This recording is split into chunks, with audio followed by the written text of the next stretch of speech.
Hey everybody, tonight we are going to do a simple feeding video of my new native tank.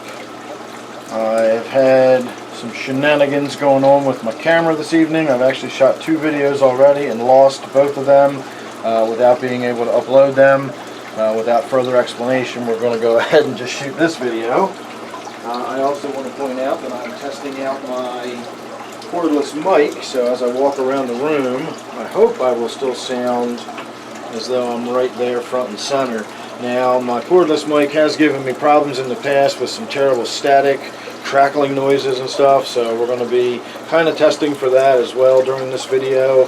And if I keep hearing that, I'm going to wind up sending this mic back because I really should not have to deal with that kind of noise and whatnot in my videos. So that'll be part of the test. And unfortunately, like I said, some of my other videos did not work out. I do want to do a video about old tank syndrome here in the near future. If anybody is interested in that topic, make sure you're subscribed because I will be getting around to that hopefully tomorrow or within the next couple of days. Again, I was preparing to sit down to do that today, but things got away from me and I did not. So my new native tank here is really shaping up nicely. I really like the way it looks a lot. I was afraid that when I put the leaves and the sticks and everything in there, it just wasn't going to look right, but I am quite happy to say that I think it looks fantastic. I really like the leaves in there. And if you look down the bottom left hand corner right now, you can see a crayfish making his way along the front of the glass. I'm going to walk around and throw some shrimp pellets in there, some stuff that will sink down to the bottom, and hopefully that will draw the crayfish out a little bit. Now I've had 2 of them slough so far. I can already see another one coming out right dead center of the tank. You can see that light colored rock on the right hand side of the rock. The back side of it, there's a crayfish crawling around. I don't know if he's actually going to come out or not.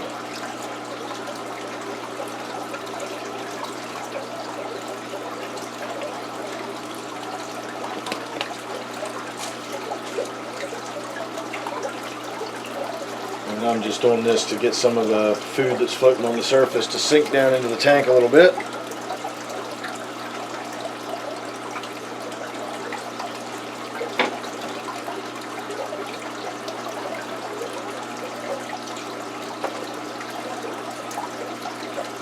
So I'm still not 100% sure what the ultimate stocking of this tank is going to entail.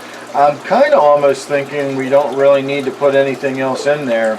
I may still go try to catch some rosy side dace because I really think they're beautiful little fish. I think they'd probably lose their color once we put them in the tank.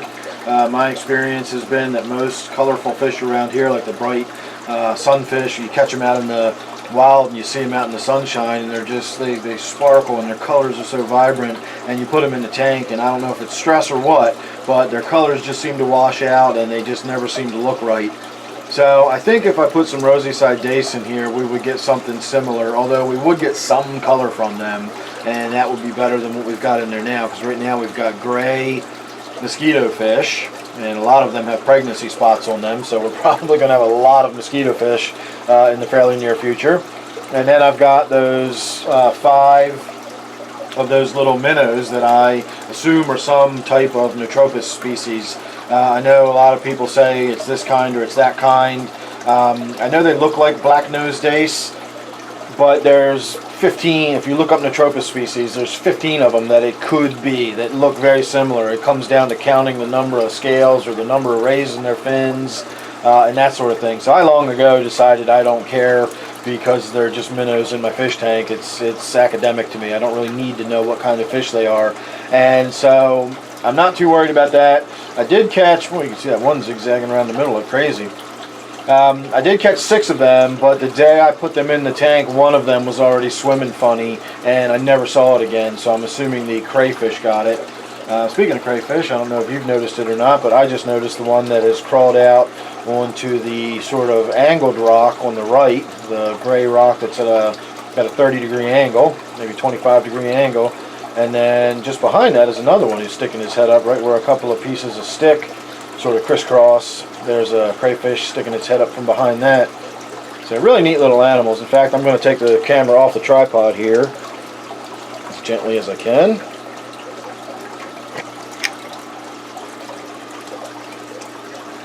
And we'll come over and try to get a little bit closer look at these.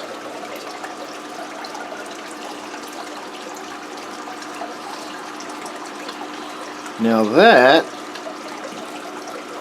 see if I can zoom in on that a little bit.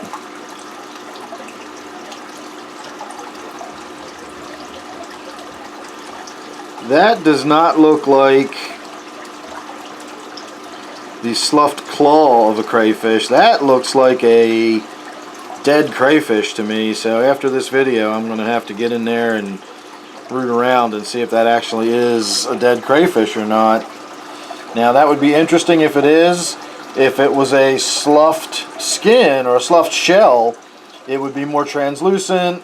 And if it was a crayfish that got killed because it was a soft shell, it wouldn't be white and hard like that, and it would have been eaten, you know, completely up, and there wouldn't be any big chunks of crayfish like that. So that to me looks like a dead crayfish rather than the remains of the sloughed shell in there. But I don't know, we'll have to see.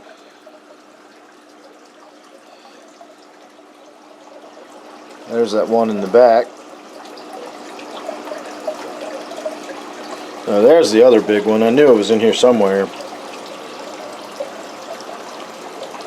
can kind of see him crawling along in here. Where'd he go? There he is. He's up top now.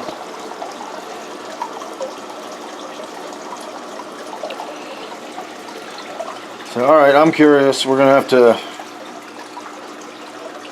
to reach in there and see what we're dealing with.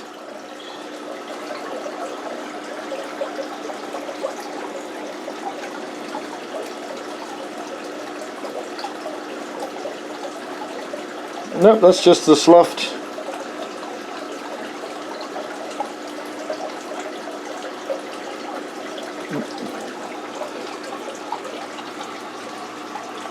That is not a dead crayfish. That is just the sloughed exoskeleton or the sloughed shell. And in fact, if you see the large claws sticking out from behind that rock right there, see if I can zoom in on it. I really shouldn't be touching this camera with wet hands.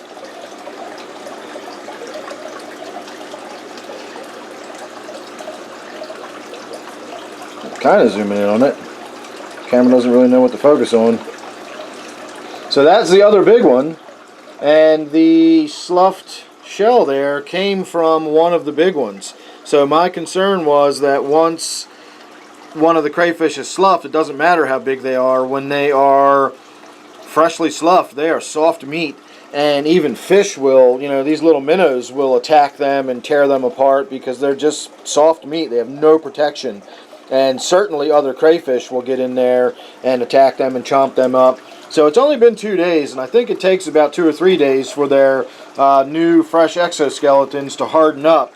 So that one back there may be the soft one. And at this point, again, it may be long enough that it's no longer soft shell. It may have actually hardened up by now. So the last thing I'll say is I'm a little disappointed in the way the Notropis minnows do not sort of stay to themselves and school together. I knew the mosquito fish, or the Gambusia, whatever you want to call them, I knew they were going to scatter out and swim all over the place in the tank. You know, they're basically guppies, and I figured they were going to behave much like guppies. But the Notropis species, I was hoping would stick tightly together. If you saw when I caught them, if you watched that video, I don't know how well it came out on the camera or not, but they were in a tight school, swimming in a huge, massive group of them, you know, hundreds and hundreds, maybe even thousands strong. And now I put them in here, and because there's no predators, because there's plenty of cover, and because there's a million other little fish swimming around, they don't seem to feel that need to pack tightly together in a tight school for protection. And what I wind up getting is that, you know, you just look in the tank and you see little fish swimming everywhere, but it's hard to pick out which ones are those minnows and which ones are just mosquito fish. So it's definitely not what I was expecting to see, or at least not what I was hoping to see. I can't tell whether that one's the soft shell or not. Now, you can't really tell just by looking at them whether they're hard shell or soft shell. It looks the same, but if you touch it, it would be anywhere between feeling like just soft meat all the way up to feeling like sort of, it's called a paper shell, where you can just put your finger right through it, but it is starting to get some stiffness to it, and then once it's gone through that paper shell stage, within a day or so, within maybe even hours after being a paper shell, it actually starts to harden up. So I'm suspecting that we're going to get a successful slough, a small one sloughed, and now a large one is sloughed, and we've still got them all in there, so I'm happy. So alright, we'll see what happens. Just make sure you're subscribed, that way you won't miss anything I got coming up on this tank or anything else. You never know what it's going to be with me. And again, I am going to be shooting a video here in the near future talking about old tank syndrome, as I've already mentioned, or at least I think I mentioned that. I don't know, I lose track of what I say as I ramble on. Anyway, thanks for watching this one. Hope you enjoyed it. Make sure you're subscribed, and I will see you real soon on the next one.